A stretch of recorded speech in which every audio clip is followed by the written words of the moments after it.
Assalamualaikum warahmatullahi ta'ala wabarakatuh.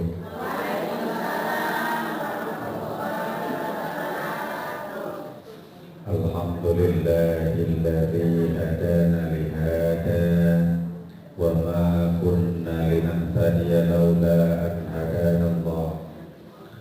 Asyhadu an la ilaha illallah wahdahu la syarika lah wa asyhadu anna sayyidana wa nabiyyana Muhammadan abduhu wa rasuluhu alladzi la nabiyya ba'dah.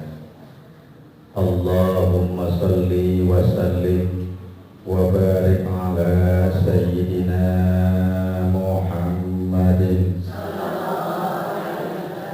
wa ala alihi wa ashabihi ajma'in. Allahumma ftah alaina hikmataka wa ansur alaina min khazaini rahmatika ya arhamar rahimin. Rabbi israh li sadri wa yassir li amri wahlul 'uqdatam min lisani yafqahu qawli. Raditu billahi rabba wa bil islami dina wa bi Muhammadin nabiyya wa rasulah. Faqad qala Allah ta'ala fi kitabihil karim wa huwa asdaqul qailin. A'udzu billahi minasy syaithanir rajim. Bismillahirrahmanirrahim. Innal ladzina amanu wa 'amilus shalihati kanat lahum jannatul firdausi nuzula khalidina fiha la yaqra'una anha hiwala. Al-ayah wal ma'na wallahu a'lam bil murad. Wa qala Rasulullah sallallahu alaihi wasallam alamatul munafiq thalathun idza hadatsa kadzaba wa idza wa'ada ahlafa wa idza tumina khana. Al-hadis wal ma'na wallahu a'lam bil murad. Amma ba'd. Hadirin ma'asyiral muslimin jamaah majlis taklim rahimakumullah. Puji dan syukur mari senantiasa kita panjatkan kehadirat Allah Subhanahu wa taala yang senantiasa melimpahkan berbagai macam kenikmatan-kenikmatannya kepada kita, terutama nikmat keimanan, keislaman dan kesehatan, sehingga dengan kenikmatan tersebut dalam kesempatan yang berbahagia ini kita masih bisa bermuajahah, berkumpul bersama dalam rangka ta'liman li thalabul ilmi. Mudah-mudahan kedatangan kita mendapatkan rahmat, berkah dan maghfirah dari Allah Subhanahu wa taala. Amin ya Allah ya rabbal alamin. Shalawat ma'asalam ay makrunatan bit ta'lim, semoga tercurah kepada junjungan kita baginda yang mulia Rasulullah Muhammad sallallahu alaihi wasallam, para keluarga, para sahabat dan para pengikutnya, termasuk kita yang hadir di tempat yang berbahagia ini. Amin amin ya Allah ya rabbal alamin. Ibu-ibu hadirin sekalian yang saya hormati dan mudah-mudahan dimuliakan oleh Allah Subhanahu wa taala. Sudah merupakan ketentuan dari Allah Subhanahu wa taala, sudah sunnatullah sebagai tanda kemahafiman dan kemaharahmanan Allah Subhanahu wa taala. Dan juga Allah pasti akan memenuhi janjinya.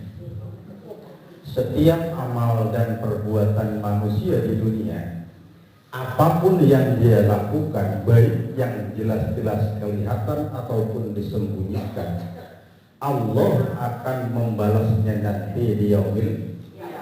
Yakin nggak Bu?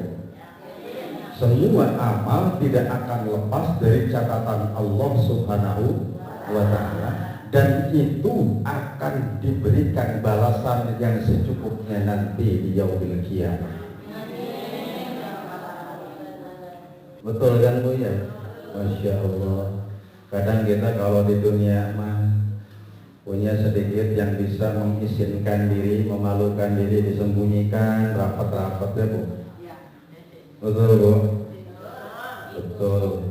Ditutup rapat-rapat. Padahal tidak ada yang lepas dari penglihatan dan catatan Allah Subhanahu wa Ta'ala. Apa buktinya Pak Ujang kalau semua amal perbuatan akan dicatat, akan dibalas oleh Allah Subhanahu wa Ta'ala dari yang terkecil sampai yang terbesar? Buktinya di mana Pak? Kullu nafsin. Tuh kan udah hafal. Kulluan. Alhamdulillah.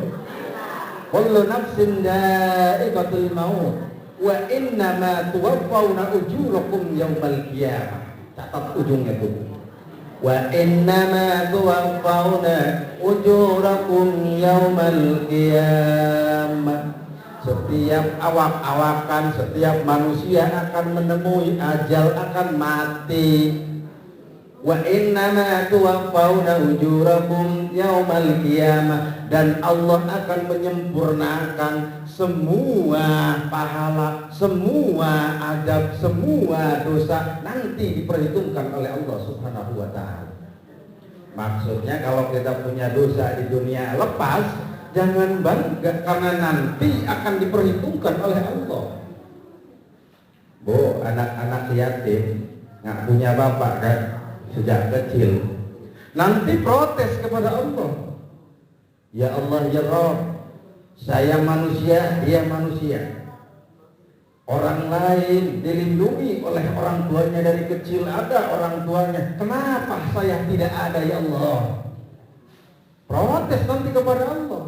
Kalau semua urusan dunia ini sudah beres, berarti tidak ada perhitungan di sana. Tidak. Sebagai tanda keadilan Allah, nanti akan ada perhitungannya di hadapan Allah.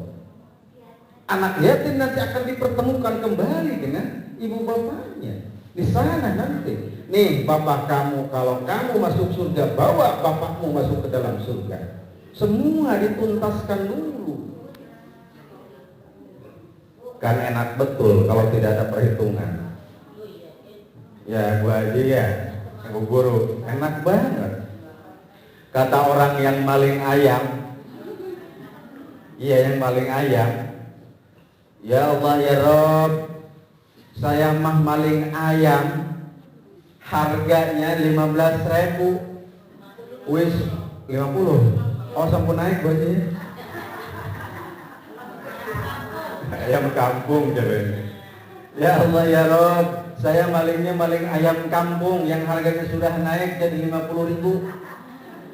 Kata si maling ayam, sudah digebukin, bonyok, masuk penjara pisan. Ya Allah, coba tuh lihat si A, si B, si C, malingnya juga gede ratusan juta. Selamat, pura-pura bonyok masuk penjara juga tidak. Saya mohon kepadamu ya Rabb, minta keadilan. Dihitung nanti di yaumil kiamat. Amin. Ya Allah ya Rabbal alamin, mudah-mudahan amal baik kita dihitung oleh Allah Subhanahu wa Ta'ala. Jangan salah, wa innama tuwaffawna ujurakum yaumal qiyamah. Allah akan menyempurnakan. Kalau pahala nanti disempurnakan pahalanya, kalau azab nanti disempurnakan azabnya oleh Allah Subhanahu wa Ta'ala. Ada lagi ibu-ibu datang kepada Allah, protes kepada Allah. Ya Allah ya Rabb, saya tidak punya amal baik sekarang. Ya orang namanya di akhirat, amal baik masih berguna kan? Tidak, musimnya musim balasan. Saya tidak punya catatan amal baik ya Allah. Tetapi yang namanya Pak Ujang Zainal Mutakim, dia bisa sholat, dia bisa zakat, itu karena ngutang ke saya ya Allah, sehingga duit dari saya dia pergunakan untuk ibadah kepada Allah. Saya mohon pertanggungjawabannya, kesihkan pahala orang tersebut untuk saya ya Allah. Sepi omongan utang. Apa artinya? Ya, itu tadi. Makanya kalau kita masih punya sangkut paut antar sesama manusia sebelum menemui Allah Subhanahu wa taala, harus dituntaskan. Itu bermakna seperti itu. Semuanya nanti akan dicukupkan. Ujang, sini. Kamu amalnya ditimbang oleh Allah. Ternyata kamu masih beratan kesalahannya. Cuma ada 3/4 lagi. Tapi ya Allah, si beliau tuh yang namanya si A punya hutang ke saya. Ya di sana nanti di akhirat mana bisa mau bayar hutang. Pakai apa bayarnya? Tentu pakai amal baik yang dia punya. Diberikan kepada kita. Dianya tidak punya amal baik, kesalahan kita diberikan kepada yang bersangkutan, yang punya hutang kepada kita. Masya Allah. Wa inna ma tuwaffawna ujurakum yaumal qiyamah. Dicukupkan nanti di sana di yaumil qiyamah. Kalau kata anak muda mah, dia kebetulan maaf ini mah bukan ini, canda saja. Ada kan yang bujangan nikah sama janda misalkan, atau janda nikah sama bujangan, atau kebalik sama baik, atau mungkin sebaliknya. Maka menurut satu riwayat itu nanti dikembalikan dalam posisi yang perawan lagi nanti di akhir kali. Ya Allah ya Rabb, kan protes. Ya Allah, saya laki-laki, dia laki-laki, dia mah ngajarin kayak ngapal hidupnya perawan, saya mah nggak ngajarin, katanya gitu.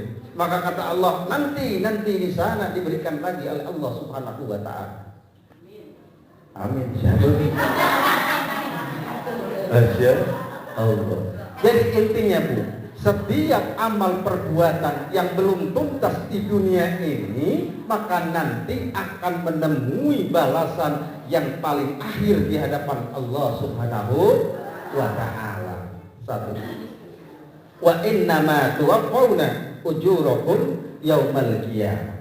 Dan itu memang sudah merupakan ketentuan dari Allah Subhanahu wa ta'ala, dan itu sebagai bukti bahwa Allah Maha Adil, sebagai bukti bahwa Allah Maha Rahman, sebagai bukti bahwa Allah Maha Rahim, sebagai bukti dari keadilan Allah Subhanahu wa ta'ala. Dan dari bukti keadilan Allah yang lain, setiap amal perbuatan manusia, baik yang buruk ataupun yang jelek, maka itu akan mendapatkan balasan di hadapan Allah. Kalau amal baik tentu pahalanya adalah surga. Kalau amal jelek tentu pahalanya neraka. Ibu mau yang kemana? Yang cuma mau ke surga ada 4 ekor yang jawab. Manawi ya Allah, yang gak jawab diselamatkan. Amin ya Allah ya Rabbal alamin. Bu, saya mah nggak bisa ngajinya ya. Kita mah cengar-cengir saja lah, nggak apa-apa Bu Haji. Daripada serius ngantuk, ini juga udah banyak yang nguap. Awas hati-hati. Udah 8:30, belum apa-apa padahal. Itu Bu. Jadi tadi dikatakan setiap amal yang baik dan buruk itu akan menemui balasan di hadapan Allah. Yang jelek maka Allah akan ajak masuk ke dalam nerakanya Allah Subhanahu wa ta'ala. Sedangkan yang baik akan Allah giring, akan Allah berikan pahala dari Allah, yakni surga. Saya kalau tanya ke ibu-ibu mau kemana, ke surga, tahu nggak surga ada berapa?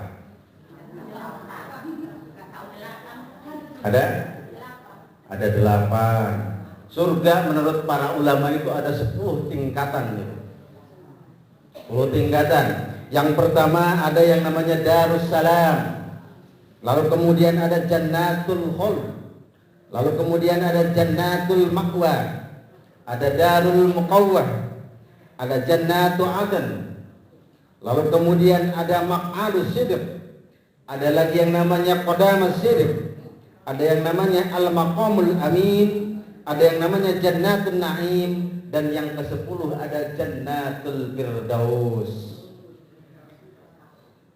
Mau yang mana Bu? Pilih. Mana aja lah. Masya Allah sudah pasrah Bu Burungan. Tetapi menurut para ulama, dari 10 tingkatan surga yang ada itu, yang paling tinggi adalah surga Firdaus. Sehingga dikatakan tadi dalam ayatnya Ibu, innal ladzina amanu wa 'amilus shalihat kanat lahum jannatu firdausi nuzula. Tuh. Ternyata dari 10 tingkatan surga itu yang paling tinggi adalah surga Firdaus. Mau nggak masuk? Mau tuh sama nih sama saya. Kalau begitu mah. Itu yang namanya surga Firdaus. Lalu diperuntukkan bagi siapa surga Firdaus itu? Kita kan mau, saya tanya, Bu mau nggak mau? Ya semua juga mau, tapi tentu ada upaya. Kalau kita tidak tahu, mau ke Bandung, jalan ke Bandung, nyasar. Oh kan? Ngomong mah, iya, mau ke Cilegon, nggak tahu jalan, nyasar. Begitupun kalau kita ingin masuk surga Firdaus, kalau tidak tahu cara dan jalannya, tentu kita pun akan nyasar, tapi mudah-mudahan tidak. Amin ya Allah ya Rabbal alamin. Apa itu surga Firdaus? Tadi dikatakan, innal ladzina amanu wa 'amilus sholihati kanat lahum jannatu firdausi nuzula. Sesungguhnya innal ladzina amanu, orang-orang yang beriman dan beramal soleh, maka dia akan masuk ke dalam surga Firdaus yang sangat-sangat tinggi tempatnya. Tinggi itu bermakna paling tinggi, paling nikmat, cukup kenikmatannya. Adan ada di situ, Jannatul Ma'wa ada di situ. Semua kenikmatan-kenikmatan surga ada pada surga Firdaus menurut sebagian ulama. Jadi puncaknya surga itu adalah surga Firdaus. Khalidina fiha, dia akan kekal di dalamnya. Lalu kemudian la yabghuna, pasti dia tidak akan menginginkan anha hiwala, untuk pergi lagi dari tempat itu. Kalau kita sudah merasa betah, pasti tidak akan mau untuk pergi tentunya. Sudah ngeduluin aja jalannya kemana tuh, yang jelas bukan jalan yang penuh onak dan duri kayaknya. Diantara surga Firdaus itu dikatakan Ibu sebagai puncaknya kenikmatan. Bagaimana apa? Seluruh kenikmatan yang ada di surga, baik surga Aden, surga Khuld, surga apapun itu ada di surga Firdaus. Semua puncaknya di sana dan tidak akan mau kita pergi di sana. Lalu bagaimana cara agar kita mau masuk ke dalam surga Firdaus? Prosesnya seperti apa? Jalan hidup yang harus kita tempuh itu seperti apa? Al-Quran katakan dalam Quran surat Al-Mu'minun ayat yang ke-1 sampai dengan yang ke-11. Ada yang hafal tidak? Oh, ternyata dia masih tersesat jalannya begini. Kalau sudah tahu, insya Allah. Di situ ada tercantum dalam Al-Quran surat Al-Mu'minun ayat yang ke-1 sampai dengan ke-11.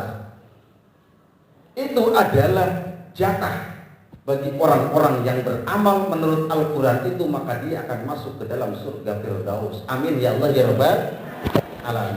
Yang mana sih Pak Ujang ayatnya? Alhamdulillahirabbil alamin. Itu sudah 1, 2, 3, ternyata semua hafal kan akhirnya. Ya. Ulaika humul warisun. Itu ayat yang ke-10 dulu, yang ke-11. Ya, ulaika humul warisun alladzina yarisunal firdausa hum fiha khalidun. Ulaika humul warisun. Mereka itu akan mewarisi.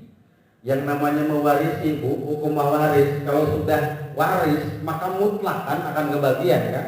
Kecuali ada yang menghalangi secara syar'i.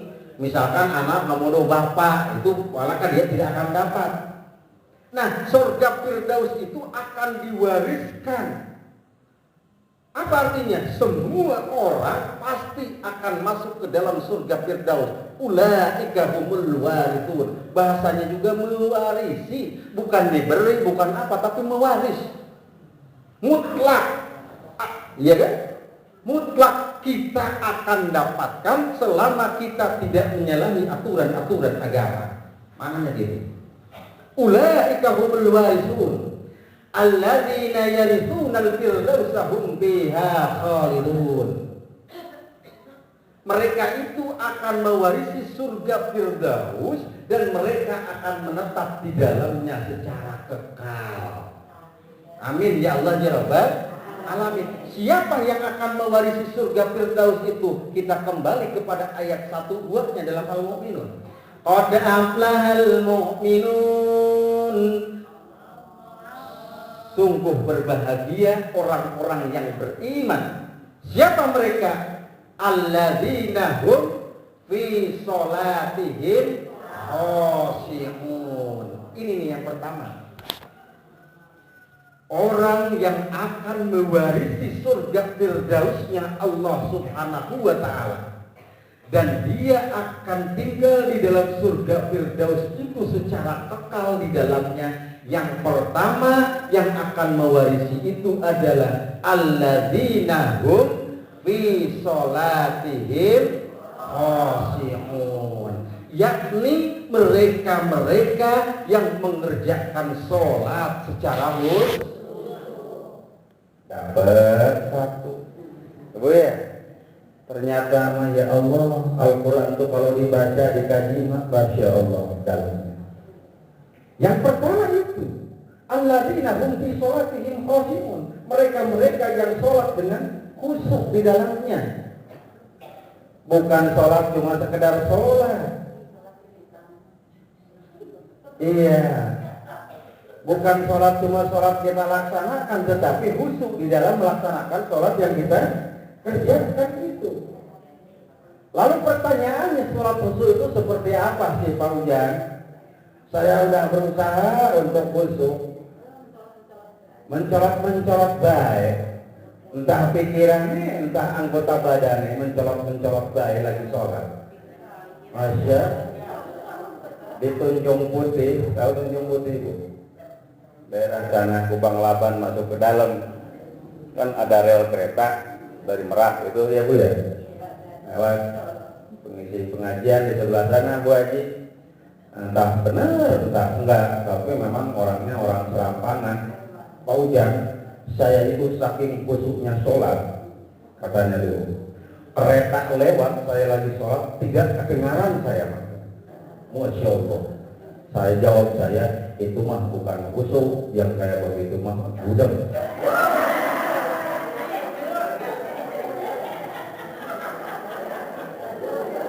Iya.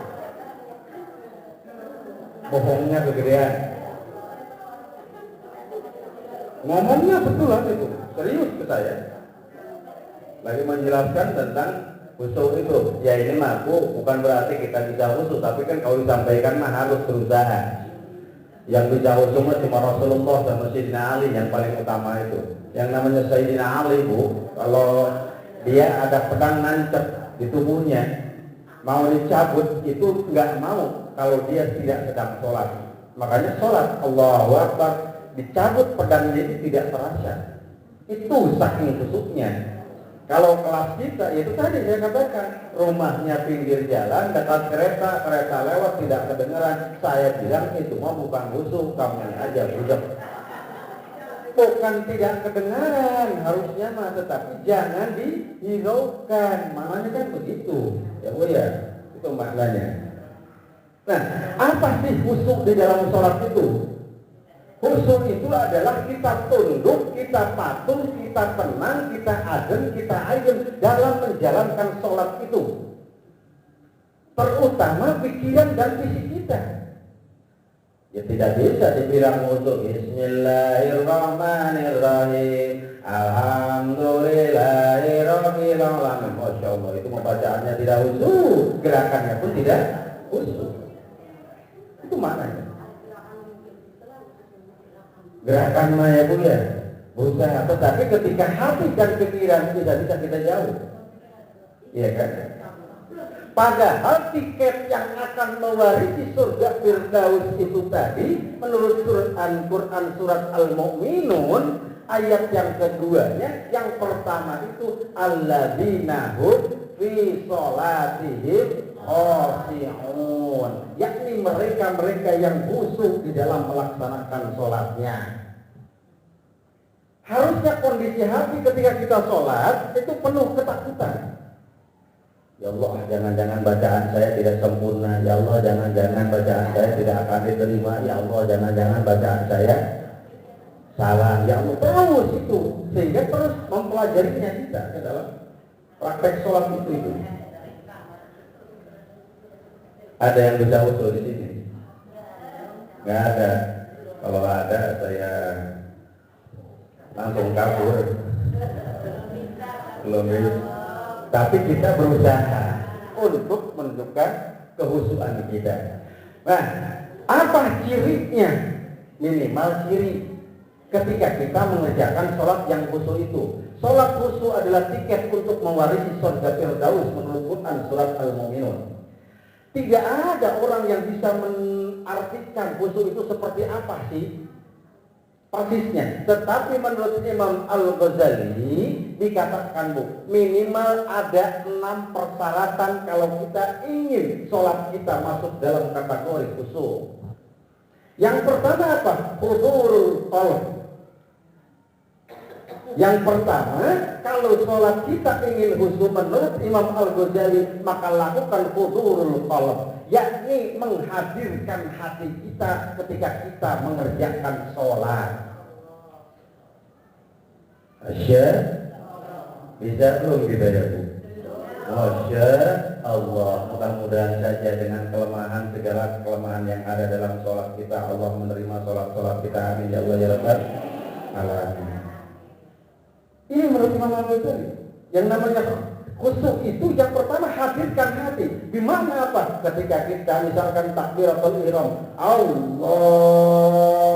Akbar, pusat langsung kepada Allah.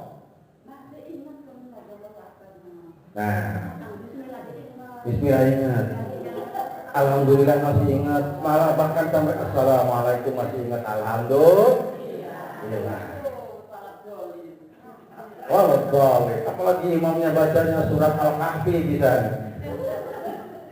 Iya. Tetapi memang persyaratan yang pertama hudurul qalb, menghadirkan hati. Hadirkan hati ketika kita mengucapkan satu kalimat, maka itu diyakini oleh kita. Mantang kepada Allah. Kalau kita kan lain, Allahu Akbar, Bismillahirrahmanirrahim, udah masuk tuh. Ya Allah, kompor belum dimatiin. Ya gitu mah ya. Ya Allah, besok bocor bayaran lagi. Ya Allah. Tuh, kita tuh kadang kita masalah tetapi fisik ada di situ, pikirannya ada di pasar. Pikirannya ada di kantor, pikirannya ada di rumah tetangga, pikirannya ada di dapur. Makanya menurut Imam Al-Ghazali, kalau sholat kita ingin khusyuk, minimal lakukan persyaratan-persyaratannya secara maksimal.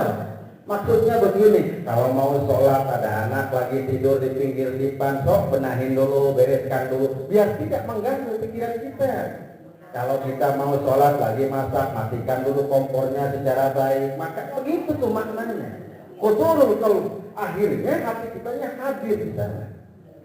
Yang pertama itu yang harus dilakukan menurut Imam Al-Ghazali adalah itu tadi. Yang pertama hudurul qalb, menghadirkan hati kita. Menghadirkan hati di makna di sana kita mau sholat sudah hilang dengan hal-hal yang berbau keduniawian. Lagi-lagi kalau kita belum ke sana kelasnya, tapi harus terus berusaha. Bagaimana caranya? Persiapkan secara maksimal betul ketika kita mau melaksanakan sholat itu. Hal-hal yang bisa mengganggu, maka hindarkan dulu. Ini kita mau sholat ragu-ragu tadi kencing apa enggak, entut apa tidak, tapi ayo sholat. Tidak bukannya wudhu lagi. Sudah mau sholat kita. Pengen buang air, ayo ditahan-tahan. Mana mau datang musuh. Tidak akan itu. Makanya persiapkan dulu terlebih dahulu menemui proses ke arah sana. Hudurul qalb. Sehingga kita itu tertunduk, tenang kita di dalam menjalankannya itu. Yang pertama, hudurul qalb. Kalau kita ingin sholat kita khusyuk menurut Imam Al-Ghazali. Yang persyaratan keduanya adalah menurut Imam Al-Ghazali tafahum.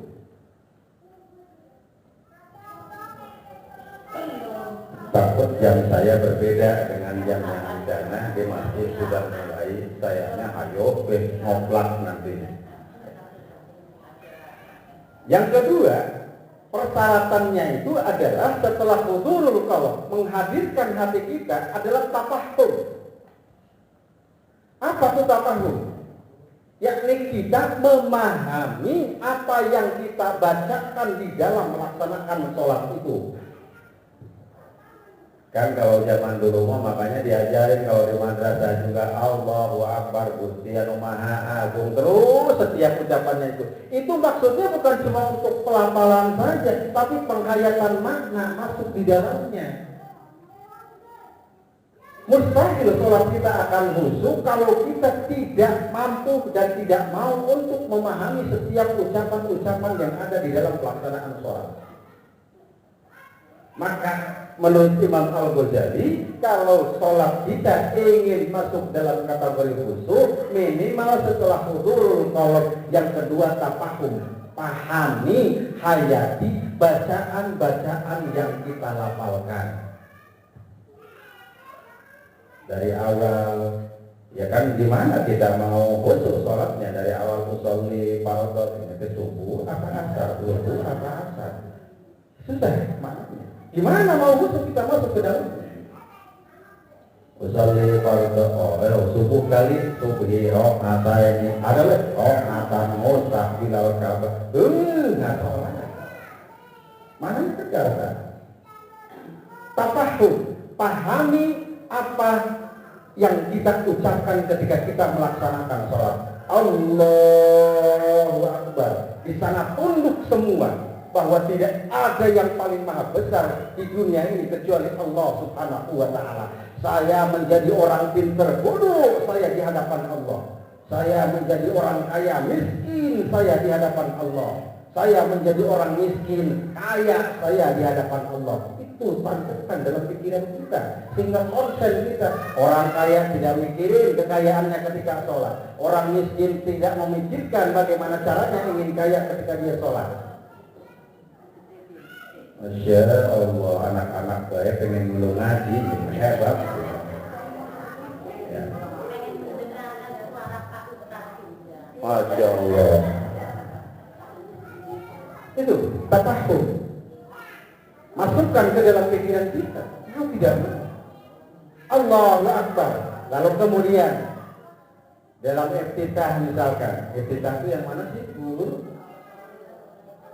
Allahu Akbar kabira walhamdulillahi katsira. Inni lillah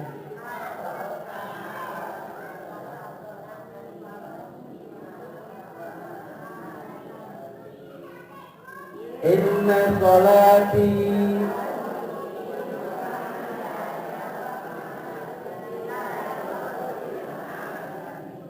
itu sumpah itu.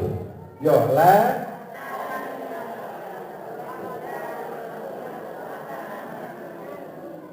ada yang gak ngerti artinya itu. Hah? Tapi sahabat saya mah ibu-ibu mah nggak ngerti juga, ayo gue melaksanakan, tapi alhamdulillah. Itu kan sumpah kita kepada Allah. Inna sholati itu sumpah.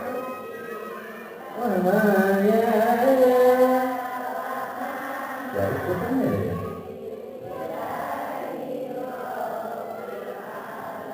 Masya Allah. Sholat kita itu sholat.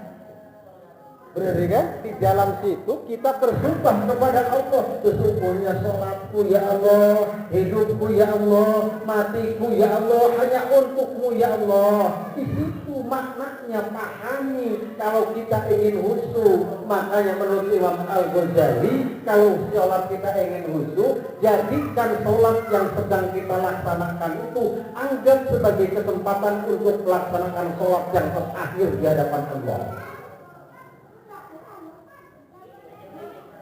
Jangan berpikir bahwa kita masih punya kesempatan untuk melaksanakan sholat di waktu yang lain. Kita sholat zuhur, ya Allah, jangan-jangan ini sholat yang terakhir bagi saya. Yakini di dalam hati, maka insya Allah akan tambah keimanan kita dan kehusuan kita. Jangan-jangan setelah zuhur ini saya tidak bisa sholat lagi, ya Allah. Kita khusyuk dalam melaksanakan. Ya. Pahami betul makna dan kalimat yang ada di dalamnya. Maka insya Allah sholat kita masuk dalam kategori sholat yang khusyuk. Yang pertama tadi hudurul qalb, yang kedua tafahum, pahami apa yang ada di dalam bacaan sholat itu. Kalau kita kan kadang-kadang lain lagi ya sholat itu juga. Masya Allah, kadang mau lupa dikenakan yang sunat nggak usah dilaksanakan, pengen cepet-cepet mulu kita. Kadang-kadang kan gitu kalau gitu. Lalu yang berikutnya, Ibu, kata Imam Al-Ghazali, untuk sholat agar khusyuk itu adalah takdim, yakni membesarkan Allah Subhanahu wa Ta'ala. Kita dalam sholat itu tegakkan membesarkan Allah. Lalu yang keempatnya haibah. Yang keempatnya itu adalah haibah. Haibah itu adalah takut dan kagum atas kebesaran Allah Subhanahu wa Ta'ala. Persyaratan sholat khusyuk menurut Imam Al-Ghazali harus ada haibah. Perasaan takut gimana Fauzan, ya Allah, jangan-jangan sholat saya tidak diterima oleh Allah. Kenapa tidak diterima? Oh, jangan-jangan mungkin banyak hal-hal yang saya tinggalkan dalam melaksanakan sholat sehingga Allah tidak menerima. Sehingga akan ada perbaikan dalam kita melaksanakan sholat itu. Kalau ada perasaan takut tidak diterima oleh Allah, maka kita akan berhati-hati di dalam melaksanakan sholat yang kita kerjakan. Ibu mau namu ke kiai, ya Allah, biasanya Pak Kiai Anomah kedemanannya ini, saya bawalah barang di jalan. Kayaknya sekarang mah lagi musim durian, jangan-jangan kurang bahagia ya Pak Kiai. Nah itu, maka kita akan berikhtiar, berhati-hati mempersiapkannya. Begitupun kita dalam melaksanakan sholat. Haibah, yakni ada perasaan takut sholat kita tidak diterima oleh Allah Subhanahu wa Ta'ala.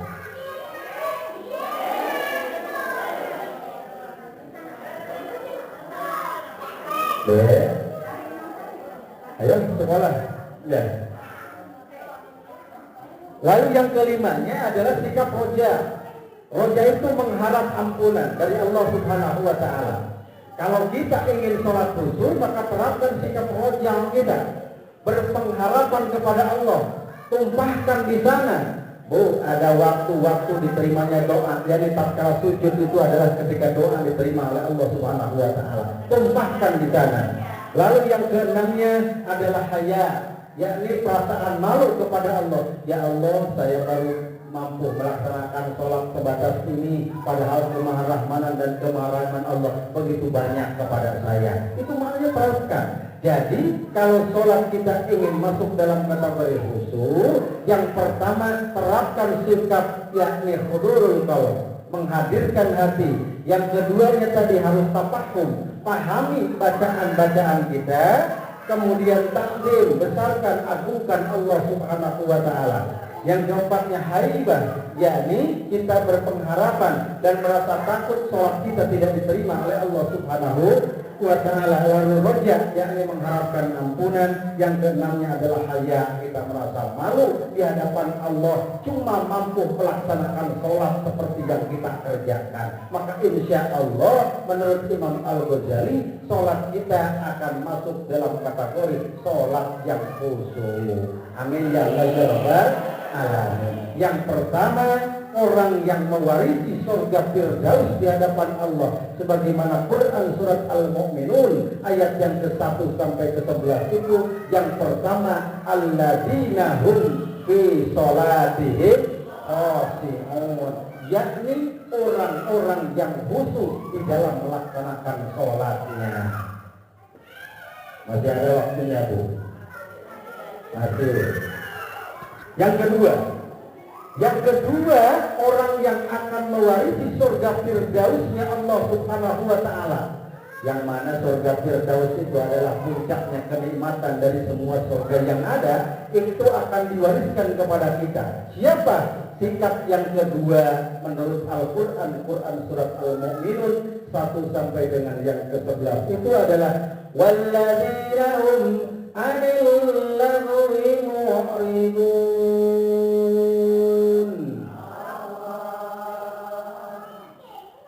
Apa artinya? Tahu? Sama, saya juga baru baca tadi, mau ngaji di sini baca dulu. Walladzina hum 'anil lagwi mu'ridun.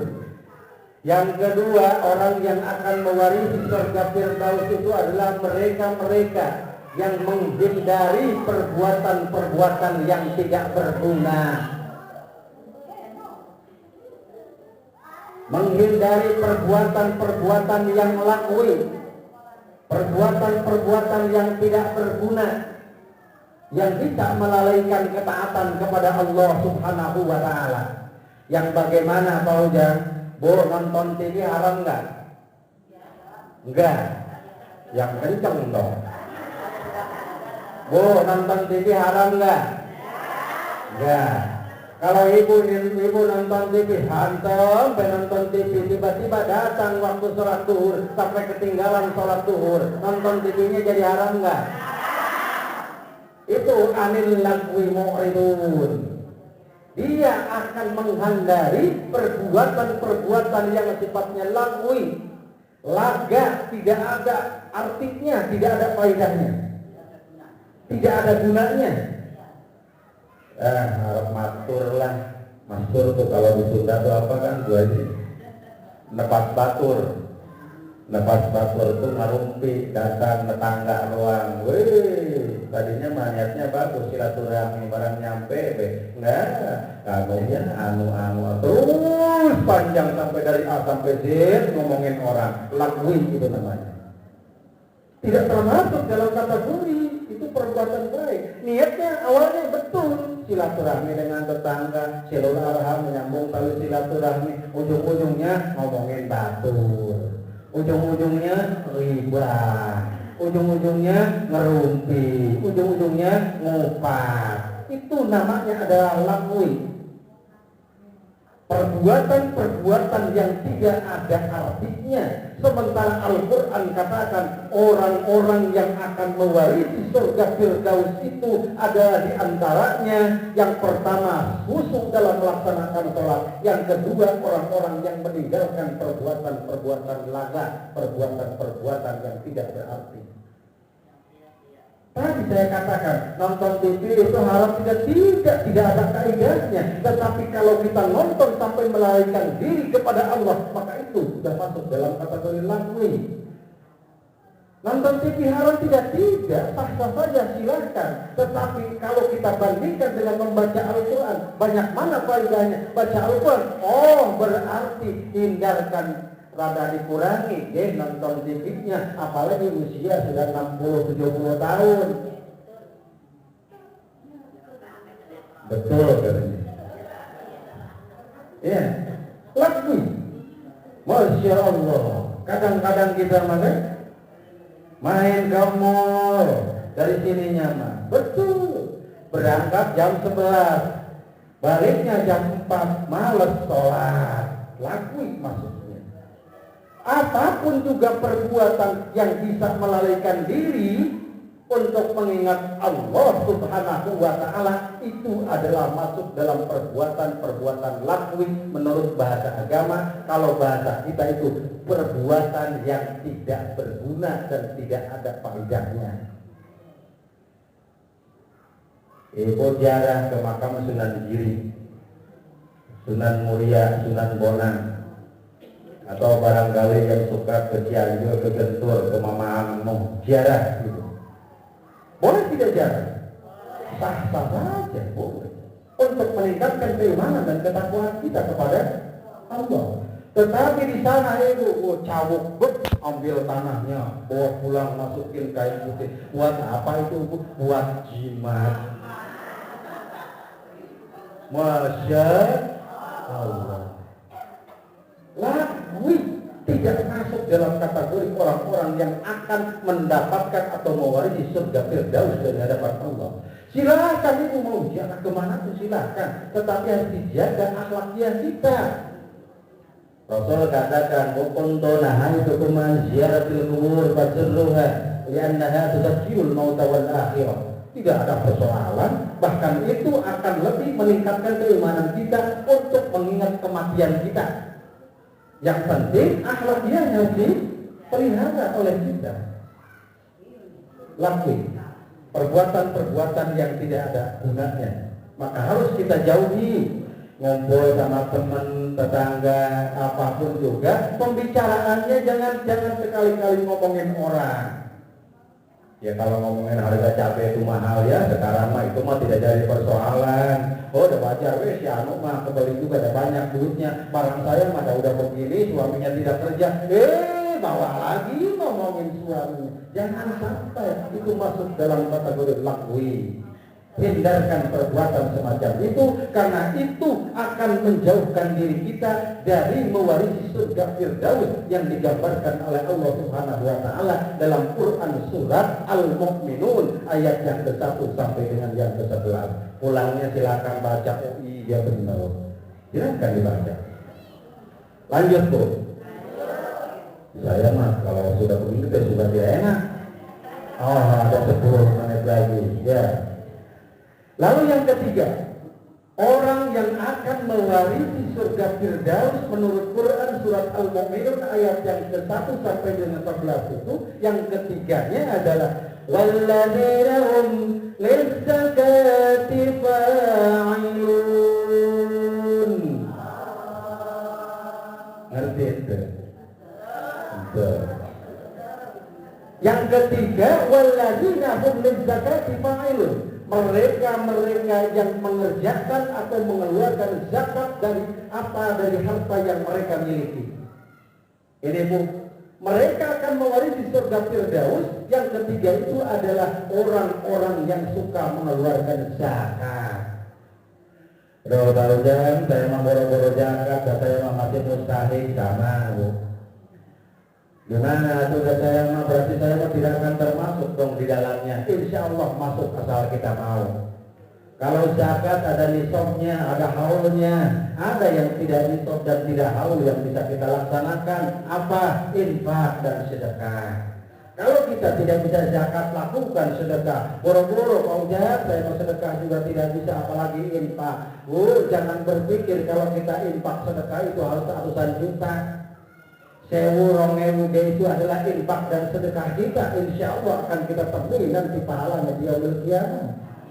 Amin ya Allah ya Rabbal alamin. Kalau zakat tidak bisa lakukan infak dan sedekah oleh kita, maka akan masuk dalam kategori ini. Yang namanya zakat sama haji. Ada yang mau berangkat Ibu? Haji sekarang ya? Ada yang mau berangkat? Oh, Bu Haji Maria. Mudah-mudahan kita doakan semoga perjalanannya tidak ada hambatan. Amin ya Allah ya Rabbal alamin. Dan mudah-mudahan kembali ke tanah air menjadi haji yang mabrur. Amin ya Allah ya Rabbal alamin. Dan amin ya Allah ya Rabbal alamin. Mudah-mudahan kita yang belum bisa diberangkatkan oleh Allah Subhanahu wa taala bisa menyusul. Amin. Nyusul kemana Bu? Emangkah negara lain menyusul ke alam akhir? Allah Muhammad Rasulullah. Amin ya Allah ya Rabbal alamin. Nah itu Bu, maksud saya. Di sana dikatakan walladzina hum lizzakati fa'ilun, yakni mereka yang mau mengeluarkan zakat. Kalau zakat belum nisab, belum haul, belum mampu, maka lakukan infak dan sedekah. Maka itu masuk dalam kategorinya. Bu, sedikit lagi Idul Adha. Idul Adha itu ada peristiwa besar. Yang pertama haji, yang kedua ibadah kurban. Napak tilasnya sejarah Nabi Ibrahim alaihi salam. Ya Bu ya, Allah dan Rasulnya katakan, man kana di sa'atin falam yudhhi fala yaqrabanna musallana. Barang siapa orang yang sudah mempunyai sesuatu untuk melaksanakan kurban, tetapi dia tidak melaksanakan kurban, fala yaqrabanna musallana, maka dia tidak berhak untuk mendekati tempat sholatnya Rasulullah Muhammad sallallahu alaihi wasallam. Betul.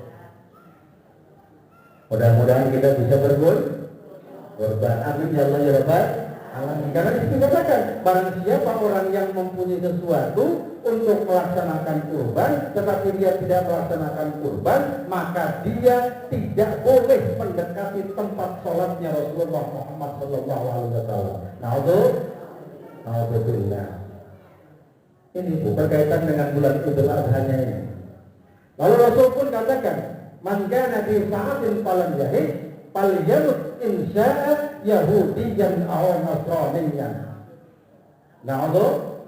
Barang siapa orang yang sudah memiliki harta, kemudian dia tidak melaksanakan ibadah haji, maka falyamut insya'a yahudiyan aw nasraniyan, maka bersiap-siaplah orang tersebut mati dalam keadaan Yahudi atau Nasrani.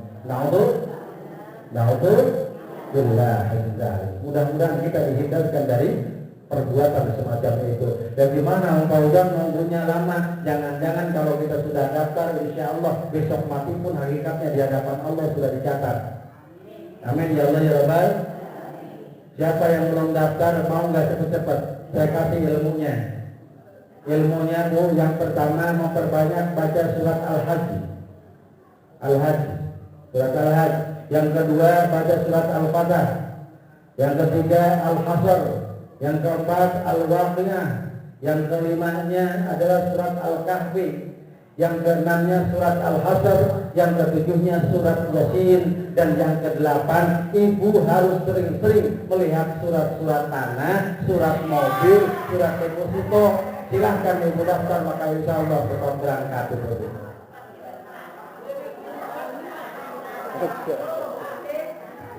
Protes, tapi insya Allah dari satu yang ketujuh itu betul, yang ke-8 pun betul. Ya gimana mau berangkat, punya surat tanah di rumah ayo ditaruh, dilihat, ya Allah kalau dijual nih cukup buat 2 porsi, insya Allah berangkat, ya kan? Bantem ngaji amalan-amalan, tetapi tidak pernah melihat surat mobilnya, nggak dilihat, apanya nggak dilihat, surat emasnya ada di tutup baik, nggak bakal berangkat. Lihat itu, jual, maka insya Allah itu berangkat.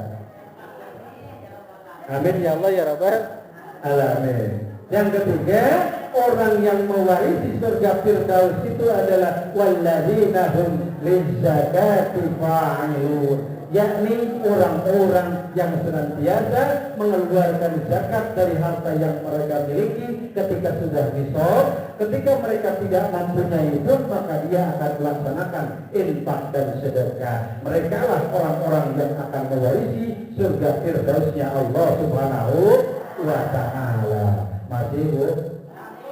Campur? Masya Allah.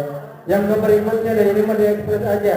Yang keempatnya walladzina hum lifurujihim hafidun. Yang keempat itu mereka yang senantiasa menjaga kehormatan dirinya. Perempuan sebagai istri jaga kehormatannya di hadapan orang lain untuk menjaga kehormatan dirinya. Maka itu adalah pewaris surga Firdaus Allah Subhanahu wa ta'ala. Yang kelimanya walladzina hum li'amanatihim wa 'alaihim ra'un. Yang kelima yakni mereka yang senantiasa menjaga amanat dan senantiasa memenuhi janji-janjinya. Tuh, jangan gegabah. Makanya saya tadi katakan alamatul munafik salatun, idza hadatsa kadzaba, wa idza wa'ada akhlafa, wa idza tumina khana. Tanda orang munafik itu ada 3. Idza hadatsa, apabila dia berbicara bohong, itu munafik jelas. Idza hadatsa kadzaba, wa idza wa'ada akhlafa, apabila dia berjanji bohong. Khianat, tidak memenuhi janji. Wa idza wa'ada akhlafa. Wa idza tumina khana, dan apabila dia dipercaya maka dia akan mengkhianati kepercayaan itu. Itu adalah tanda-tanda munafik, maka jauh dari mewarisi surga firdausnya Allah Subhanahu wa taala. Tidak akan itu. Karena di sini walladzina hum li amanatihim wa ahdihim ra'un, yakni mereka-mereka yang senantiasa menjaga amanat dan memenuhi janji-janjinya. Makanya saya titip, kalau ngutang ning tetangga janjinya sing bener, kalau pinjam sing bener. Kenapa maksud saya jangan sampai masuk dalam kategori ini? Ini mah boleh silahkan saling nyiling dikit ya, insya Allah sekian hari. Nah, temui, ada tidak ada sudah sekian harinya, temui. Punten belum ada, mudah-mudahan. Nah gitu maksudnya. Berarti kita orang yang komitmen memenuhi janji kita. Nyiling di 1.000 besok dibayar, besok ngomong ore bayar ore. Aja mengkonon tak itu tuh salahnya seperti itu. Nyiling di 1.000 insya Allah besok dibayar. Karena sesuatu hal besoknya belum bisa bayar, samperin tuh bicara. Maka itu akan lepas dari masuk dalam kategori munafik. Mudah-mudahan kita dijauhkan dari sifat-sifat seperti itu. Amin ya Allah ya Rabbal alamin. Dan yang keenamnya, orang yang akan mewarisi surga firdausnya Allah Subhanahu wa taala itu walladzina hum ala sholawatihim yuhafizun, yakni mereka-mereka yang senantiasa menjaga sholat-sholat yang mereka laksanakan. Apa yang harus dijaganya?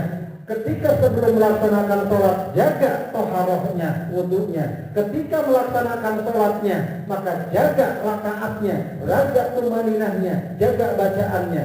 Lalu kemudian menjaga setelah melaksanakan sholatnya, yakni menjaga nilai-nilai yang ada di dalam sholat. Nah, karena Rasul katakan orang yang tidak akan diterima sholatnya oleh Allah itu adalah orang yang sholat tetapi tidak ada efek dari sholat yang dia kerjakan.